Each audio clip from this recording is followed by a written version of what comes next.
नमस्कार मित्रांनो, मी विक्रम गायकवाड, स्पर्धा परीक्षा मार्गदर्शक, निवेदक, जागतिक घडामोडी अभ्यासक आणि मोटिवेशनल स्पीकर.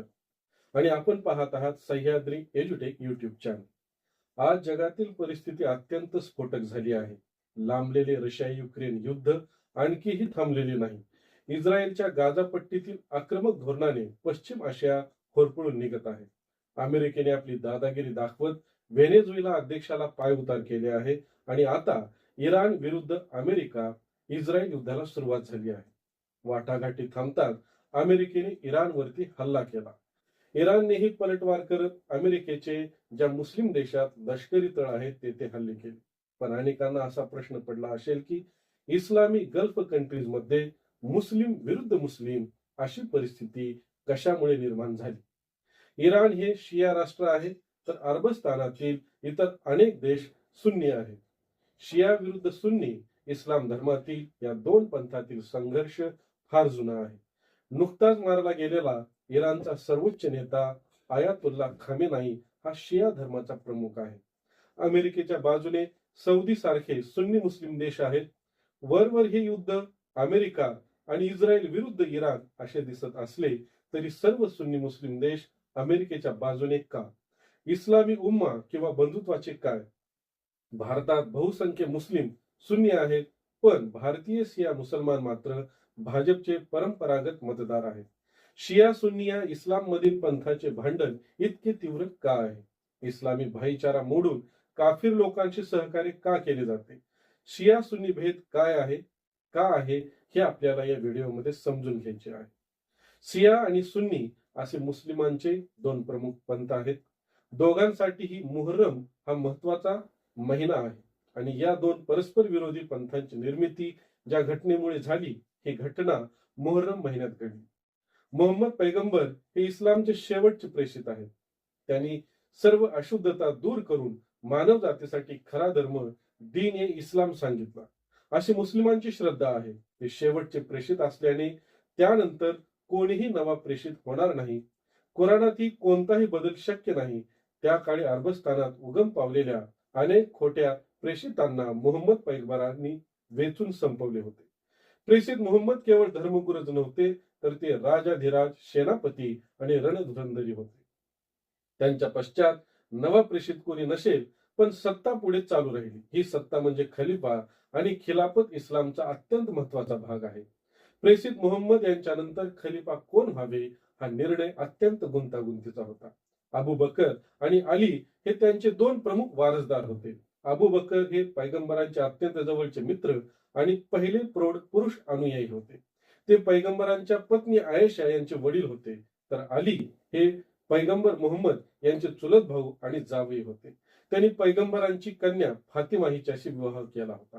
हे दोघेही कुरेश टोळीतले म्हणजेच त्यांच्याच नातेवाईकापैकी होते. इस्लामी धार्मिक परंपरेनुसार खिलाफतचा मान प्रामुख्याने कुरेशी टोळीकडे जातो. त्यामुळे राजगादीसाठी अली विरुद्ध अबू बकर असा संघर्ष सुरू झाला. यामध्ये अलींच्या समर्थकांना शिया तर अबू बकरच्या समर्थकांना सुन्नी असे म्हणतात. अबू बकर यांच्या पाठोपाठ उस्माने खलिफा झाले, पण त्यांची हत्या झाली आणि अखेर अली खलिफा झाले. हा काळ इस्लामी इतिहासातील सत्ता संघर्षाचा काळ होता. अरब विरुद्ध अरबेतर, कुरेश विरुद्ध इतर असे संघर्ष तर होतेच, पण कुरेश टोळीतही अंतर्गत वाद उभे राहिले होते. आयशा या पैगंबर मोहम्मद यांच्या पत्नी होत्या. त्यांचे स्थान इस्लामी इतिहासात अत्यंत महत्वाचे आहे. त्यांना श्रद्धावानांनी माता असेही संबोधले जाते. त्यांचे वय मोहम्मदापेक्षा सुमारे 40 वर्षांनी कमी होते, पण ते त्या काळातील इस्लामी परंपरेचा भाग मानला जातो. सुन्नी परंपरेनुसार आयशा अत्यंत विद्वान होत्या, म्हणजेच कुराणच्या गाढ जाणकार होत्या. कुराणाचे जाणकार असणे हीच विद्वत्तेची एकमेव खूण असण्याचा तो काळ आहे. त्यांनी स्वतः उंटावर बसून खलिफा अली यांच्या विरोधात युद्धाचे नेतृत्व केले. प्रेषित मोहम्मद यांच्या प्रिय पत्नी आयशा विरुद्ध खलिफा अली यांच्यात रक्तरंजित युद्ध झाले. हे युद्ध उंटाची लढाई म्हणजेच बॅटल ऑफ द कॅमल म्हणून प्रसिद्ध आहे. प्रेषितांच्या पत्नीचा पराभव झाला आणि अलींचा विजय झाला. पराभूत सैन्यातील स्त्रियांची वाटणी विजेत्यांच्या सैन्याला मिळते, असा इस्लामी नियम आहे, ज्याला गनिमत म्हणतात. मात्र प्रेषितांची पत्नी माते समान असल्याने अलींनी त्यांना सन्मानाची वागणूक दिली आणि गनिमतचे नियम त्या युद्धापुरते शिथिल केले. पण संघर्ष इथेच संपला नाही. उंटाच्या लढाईनंतर सिफीर आणि नहरवान येथेही मोठे युद्ध झाले. या सत्ता संघर्षात हजारो लोक मारले गेले. पुढे अलींचा खून झाला. अलींचे समर्थक शिया म्हणून ओळखले गेले आणि विरुद्ध गटी सुन्नी म्हणून ओळखला जाऊ लागला. आता दोन खिलाफती निर्माण झाल्या, एक सुन्नींची आणि एक शियांची. खलिफा अलींचे वंशज म्हणजे हसन आणि हुसेन. हुसेन हे शियांचे इमाम बनले आणि मुआविया हा सुन्नींचा खलिफा झाला. ही तडजोड फार काळ टिकली नाही. खलिफा यजीद इब्न मुआविया याने अलींचे संपूर्ण कुटुंब ठार मारले. हे हत्याकांड ज्या गावात झाले त्याचे नाव करबला. येथे 70 लोकांची निर्गुण हत्या झाली. अलींचे पुत्र हुसेन मारले गेले. शियांच्या खिलाफतीचा वंश तिथेच संपला. मुहर्रम या शियांसाठी अत्यंत दुःखाचा सण मानला जातो. स्वतःला जखमा करून रक्त सांडून हा सण साजरा केला जातो. अली पुत्र हसन आणि हुसेन यांचा जय जयकार केला जातो. या अली या हुसेन असे आरोळ्या देत शिया स्वतःला आपल्या कुटुंबियांना धारदार शस्त्रांनी जखमी करतात. हे शहीद खलिफांची आठवण म्हणून केली जाते.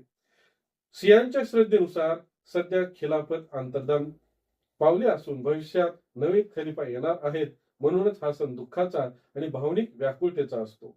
आशुरा हा दिवस मुहर्रम महिन्यातील 10वा दिवस असून तो शियांसाठी विशेष शोक दिवस किंवा शोक दिवस मानला जातो.